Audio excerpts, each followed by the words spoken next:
The air in the P4 level of the underground garage was old and cold, smelling of damp concrete, forgotten oil spills, and the faint, metallic tang of exhaust fumes that never quite escaped to the world above. Frank sat in his glass-walled security booth, a small, warm island in an ocean of gray cement.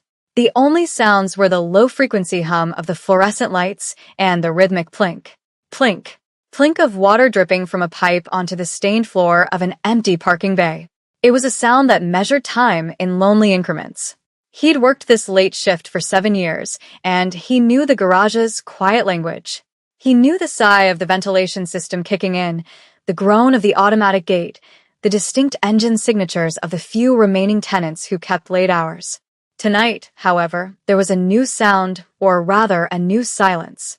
For the past hour, a man had been sitting on a motorcycle in the bay, directly opposite the elevators. The bike was a monster, a hulking mass of black steel and chrome that seemed to absorb the weak light around it. The man was just as still, just as dark. Dressed in a tailored black leather jacket and dark jeans, he was a statue of coiled stillness. Frank couldn't see his face clearly, just the sharp line of his jaw and the way his dark hair was cut. He didn't move. He didn't check a phone. He just sat there, one boot planted firmly on the ground, radiating an aura of patience that felt more predatory than peaceful. Frank had seen men like him before. Men who moved with an unnerving economy of motion, whose presence altered the very atmosphere of a room. They were trouble usually, but this man did nothing. He just waited. And his waiting made the quiet garage feel charged, like the air before a lightning strike. Frank's job was to observe, report, and never, ever engage. He was a witness, not a hero. He adjusted the focus on the small black and white monitor, zooming in on the figure. The man's jacket was immaculate, the leather catching the overhead light in a dull sheen. He wore no helmet. He just sat, his gaze fixed on the brushed steel doors of the elevator, as if he knew exactly who, or what, he was waiting for. The sight made the back of Frank's neck prickle. It was a Tuesday night. Nothing ever happened on a Tuesday. The soft chime of the elevator arriving was abnormally loud in the concrete tomb. The steel doors slid open with a pneumatic hiss, and the silence was replaced by a new, softer sound. The whir of an electric motor and the gentle friction of rubber wheels on polished concrete. A young woman guided her wheelchair out into the garage. Frank leaned forward, his half-eaten sandwich forgotten. He recognized her. She worked in the graphic design firm on the 12th floor. A quiet woman who always offered a small, shy smile when she passed his booth in the main lobby. Tonight, she wore a vibrant red wool shirt, a splash of defiant color in the monochromatic world of P4. Her jeans were a faded blue, and a worn leather satchel was strapped to the back of her chair. Her name was Chloe. He knew that from the building directory. She navigated the chair with a practiced ease, her hands moving with a fluid grace. But Frank saw the tension in her shoulders, the way her head was on a constant, subtle swivel. No one liked being down here alone at night. The space was too vast, the shadows too deep. She was heading toward the section reserved for modified vehicles, a good 50 yards away.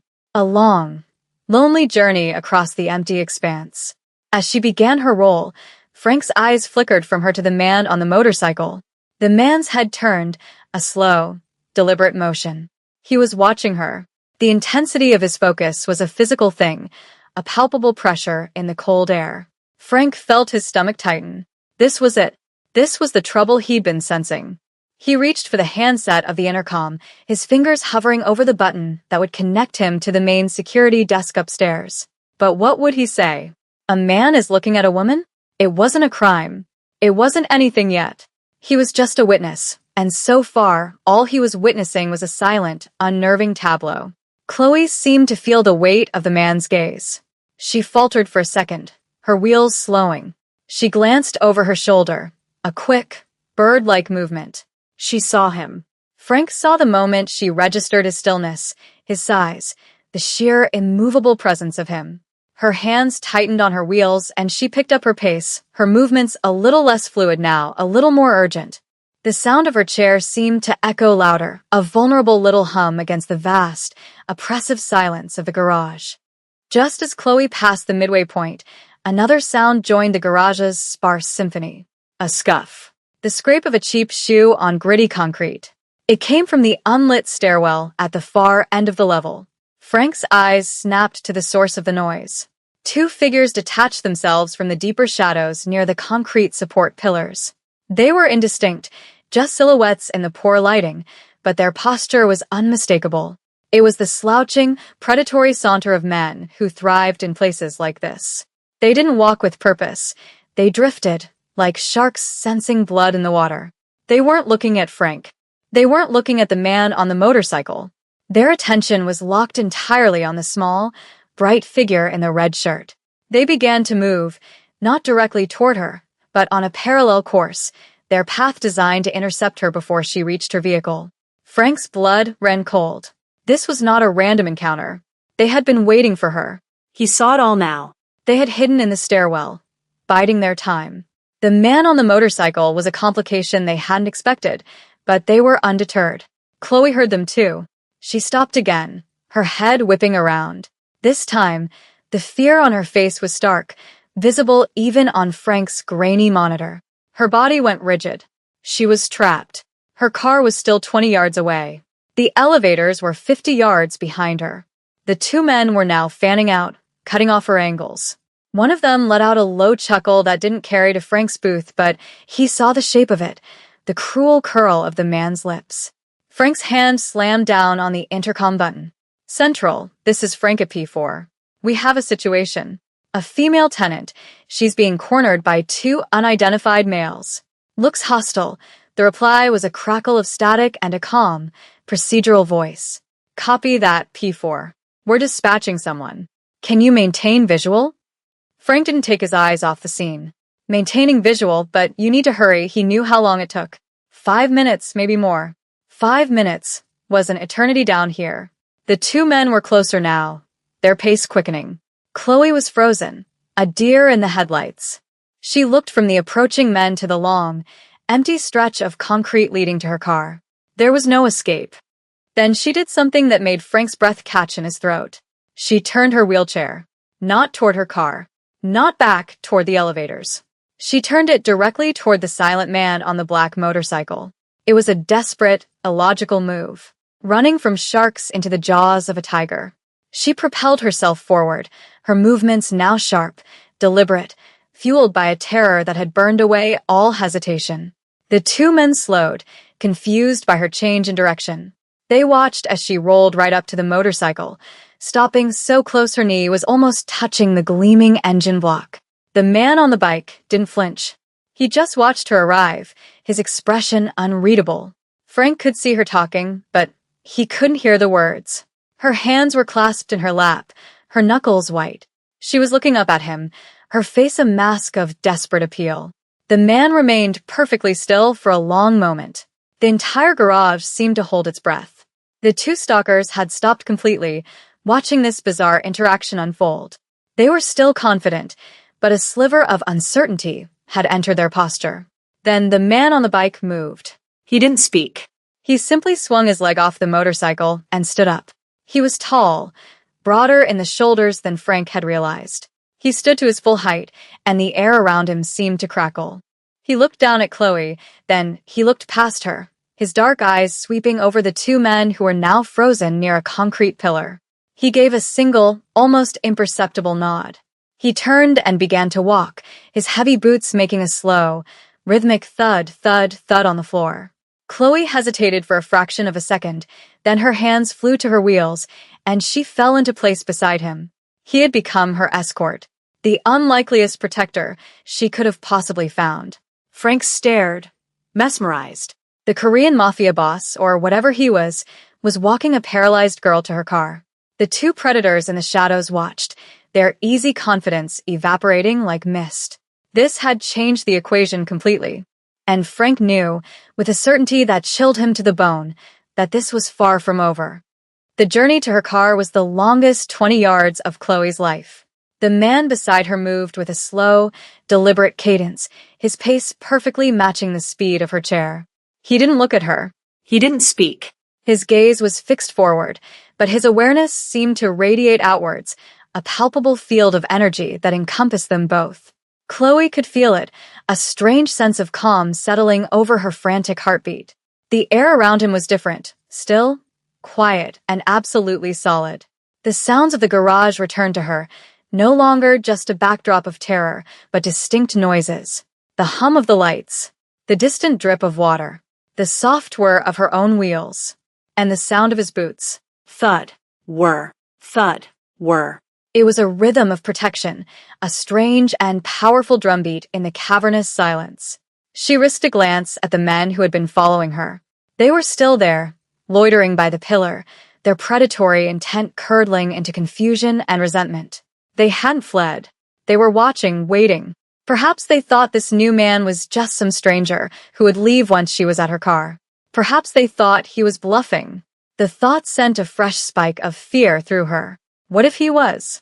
What if he just walked her to the door, nodded, and left her to fend for herself? She was an idiot. She had pinned her survival on a complete stranger, a man who looked more dangerous than the threat she was fleeing. His leather jacket creaked softly with each step. She could smell the faint, clean scent of it mixed with something else, something like cold night air and faint, expensive cologne. He was a wall of quiet intimidation, and she was rolling in his shadow. They reached her van, a dark blue vehicle with a hydraulic ramp. She fumbled in her satchel for her keys, her fingers clumsy and trembling. The metallic jingle was obscenely loud. She found the right key and pointed it at the van, pressing the button to unlock the doors and deploy the ramp. The mechanism whirred to life, the ramp descending with a low groan. It was a sound of safety, of escape. But the two men were starting to move again. They were separating, their intentions clear. They were going to flank the vehicle, trapping her between the van and them as soon as her protector left. The ramp finished its descent, clanking softly as it touched the concrete. This was the critical moment. Chloe looked up at the man, her voice barely a whisper. "Thank you." It was an inadequate phrase for what he had just done, but it was all she had. He didn't respond. He didn't turn to leave. Instead, he took 2 steps past her, positioning himself between her and the rest of the garage. He stood facing the approaching men, his back to her and the van. His stance was relaxed, almost casual, yet it was the most imposing thing Chloe had ever seen. He had become a human shield. The 2 men stopped dead in their tracks, about 30 feet away. The pretense was gone. Their faces, now more clearly visible in the light, were hard and cruel. One of them, a lanky man with stringy hair, called out, his voice a mocking sneer. "Hey, pal, this ain't your business. Just walk away." The man in the leather jacket didn't answer. He simply stood there, a silent, immovable object. The second man, shorter and stockier, took a menacing step forward. "You deaf?" he said. "Get lost. The lady owes us a little conversation." Chloe's heart hammered against her ribs. She was positioned behind him, on the ramp, her hand on the controls to lift herself into the van, but she couldn't move. She was transfixed, caught in the terrifying stillness before the storm. The tall man finally moved his head, a slow turn to look at the stocky man who had spoken. He still said nothing. His silence was his weapon. It was unnerving, unnatural. It stripped them of their power, their taunts falling flat in the dead air. He was refusing to play their game. He was operating by a different set of rules entirely, and they had no idea what they were. The lanky one pulled something from his pocket. It wasn't a weapon, not yet. It was a phone. He held it up, smirking. "Maybe your boss wants to know you're interfering with company business," that was it. The mention of a boss. This wasn't random. They had been sent. This was targeted. The realization hit Chloe with the force of a physical blow. This was bigger and more terrifying than she could have imagined. The man in the leather jacket finally spoke. His voice wasn't loud, but it cut through the cavernous space with absolute clarity. It was low, gravelly, and carried an accent she couldn't quite place. "Leave." It was a single word, a command, not a request. The stocky man laughed, a short, ugly bark. "Or what? You and what army?" The man in the jacket didn't even look at him. His eyes were on the lanky one, the one with the phone. He took one slow step forward, then another. He moved with a liquid grace that was terrifying to behold. The 2 men tensed, shifting their weight, preparing for a fight. Frank, in his booth, had his phone in his hand, ready to dial 911 directly. Protocol be damned. He was witnessing the preamble to a brutal assault. But the violence never came. Not in the way he expected. The man stopped about 10 feet from them. He said something, not in English this time. The words were sharp, guttural, a string of syllables that sounded like stones striking rock. Chloe didn't understand them, but she understood the tone. It was a tone of pure, undiluted authority. It was the sound of a king addressing insects. The reaction from the two men was instantaneous and shocking. The smirk vanished from the lanky man's face, replaced by a mask of chalky white fear. The phone slipped from his trembling fingers and clattered onto the concrete. The stocky man, who had been puffing out his chest a moment before, seemed to shrink, his shoulders caving in as if under an immense physical weight. They stared at the man in the jacket not as an obstacle, but as a ghost. As an impossibility. He spoke again, just 2 more words in that same foreign tongue. The lanky man flinched, as if he'd been struck. He bent down, snatched his phone, and started backing away, his eyes wide with terror. He didn't turn his back. He just retreated into the shadows, stumbling over his own feet. The stocky man followed a second later, practically tripping in his haste to escape. They vanished into the stairwell from which they had emerged, their retreat a complete and total rout. They hadn't been beaten. They had been dismissed. Frank stared at his monitor, his jaw hanging open. No punches thrown. No weapons drawn. Just a few words in a language he didn't recognize had neutralized a threat more effectively than a security team ever could. It wasn't a fight. It was an execution of power. The silence that descended upon the garage was profound. It was heavier, deeper than before. The two men were gone, but the echo of their fear remained. Chloe sat on the ramp of her van, her hands gripping her wheels so tightly her knuckles ached. She was breathing in short, shallow gasps. The man stood for a long moment, his back still to her, facing the empty space where the threat had been. He was ensuring they were truly gone. Finally, he turned around. His face, which had been a mask of cold command, softened almost imperceptibly as his eyes met hers. The sheer intensity was gone, replaced by a quiet, assessing calm. He walked back toward her, his boots making the only sound in the world. He stopped at the base of the ramp, looking up at her. For the first time, she saw his eyes clearly. They were dark, intelligent, and held a depth that spoke of a life lived far from the ordinary. They were not cruel eyes. They were weary, perhaps, but not cruel. "Are you all right?" he asked. His English was perfect, the accent just a subtle undercurrent now. Chloe could only nod, the words caught in her throat. She felt a tremor run through her arms and forced herself to release her death grip on her wheels. They were waiting for me. She managed to stammer out, the realization still fresh and terrifying. He nodded slowly. I know, of course he knew. He had understood the situation from the moment he first saw them. He had been waiting, too, though she couldn't be sure for what. "Thank you," she said again, and this time the words felt heavier, more meaningful. "You saved me." He gave a slight shake of his head, a gesture of dismissal. They were amateurs. He looked at her van, at the specialized controls visible through the open door, then back at her. A flicker of something unreadable passed through his expression. "Get in your car. Lock the doors." He wasn't leaving. He was waiting until she was secure. With trembling hands, Chloe operated the controls. The ramp lifted her smoothly into the driver's seat. She transferred from her chair, a motion she had performed thousands of times, but tonight it felt clumsy and slow. Once she was settled, she hit the button to retract the ramp and slide the door shut.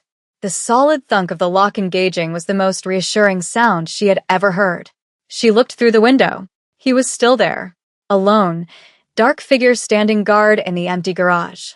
He hadn't moved. He was waiting for her to start the engine. She put the key in the ignition and the engine turned over, its familiar rumble filling the small cabin of the van. The headlights flashed on, cutting 2 bright swaths through the gloom and illuminating him fully. He stood impassively in the glare, unmoving. He watched her, and she watched him, a silent exchange through the barrier of glass and steel. He had saved her life, or at least saved her from a fate she didn't want to imagine, and she didn't even know his name. On a sudden impulse, She pressed the button to lower her window. The cold air of the garage rushed in. "Wait," she called out. He inclined his head slightly, listening. "I don't know your name." He was silent for a beat, as if considering the request. "Minjun," he said finally. The name suited him. It was strong, solid. "I'm Chloe," she replied. A ghost of a smile touched his lips, so faint it was barely there. I know he knew her name. The thought sent a strange shiver down her spine, but it wasn't one of fear. It was something else entirely, something closer to wonder. How did he know her name? Who was this man who appeared out of nowhere, commanded unseen armies with a few words, and stood guard over a stranger in a parking garage? "Those men," she started. "They said something about a boss." Minjun's expression became guarded again, the brief warmth vanishing. "It does not concern you, but it does," she insisted, finding a strength she didn't know she possessed. "They were after me. I need to know why." He took a step closer to her window, leaning down slightly. The proximity was overwhelming. He was close enough now that she could see the fine lines around his eyes, the single, faint scar that traced his left eyebrow. "Some people do not like to lose," he said, his voice low. "Your firm won the city development contract. The other bidder is a poor loser." It all clicked into place. The rival company, notorious for its aggressive tactics. She was just a graphic designer, but she had been the lead on the final presentation, the one that had sealed the deal. They weren't trying to rob her. They were trying to send a message. To intimidate her, to terrorize her company through her. And Minjun? Who was he in this equation? "And you?" she asked, her voice hushed. "Who are you?" He held her gaze for a long moment. "I am a business associate," he said, the slight hesitation telling her the term was woefully inadequate. "An associate of the people who believe contracts should be honored. And that women should be able to go to their cars without being harassed." He straightened up. "Go home, Chloe.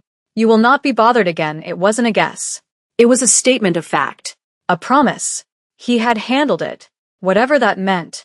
He started to turn away, back toward his motorcycle. "Wait," she said again, her voice stronger this time. "How can I thank you?"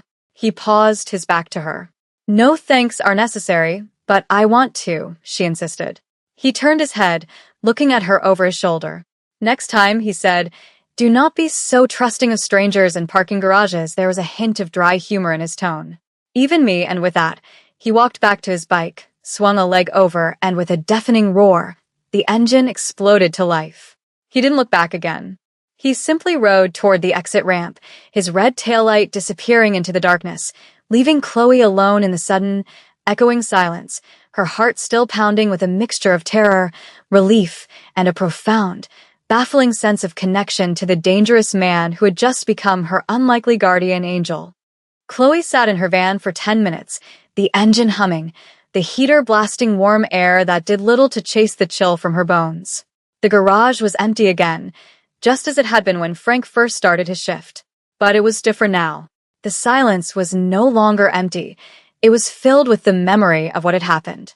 The space held the imprint of Minjun's authority, of the two men's terror, of her own racing heart. She finally put the van in drive, her hands steady on the controls. As she passed the security booth, she saw Frank step out. He looked pale. He simply raised a hand, a gesture of solidarity, of witness. She nodded back, a silent acknowledgement passing between them. The world outside the garage was shockingly normal. Cars passed under the streetlights. Music drifted from a nearby bar. People walked along the sidewalks, blissfully unaware of the small war that had been fought and won in the concrete depths below. The next day at work was surreal. The office buzzed with the victory of the city contract. Her boss clapped her on the shoulder, congratulating her on the presentation. Her colleagues smiled and offered to buy her lunch. They spoke of the rival company's surprising and sudden withdrawal from all public bids that morning, citing internal restructuring. Chloe knew better. It wasn't restructuring. It was Minjun. He had made a promise, and he had kept it. She went through the motions of her day, but her mind was elsewhere. It was in P4, replaying the events over and over. The cold fear, the desperate choice, the quiet power of his voice, the unexpected safety she felt in his presence. He was a paradox, a man who dealt in threats and shadows but used his power to protect. She thought about his warning. Do not be so trusting of strangers. But she had trusted him. Her instincts, screaming at her to flee from the two men, had somehow guided her toward him, recognizing a different kind of power, a different code. A week later, she found a small, unmarked envelope tucked under the windshield wiper of her van. Inside was a simple, high-end business card. It was black, with a single name embossed in silver, Minjun. Below it was a phone number. No company, no title. Just a name and a number. It was an offering, a lifeline, a connection to the world of shadows she had briefly touched. She didn't know if she should use it.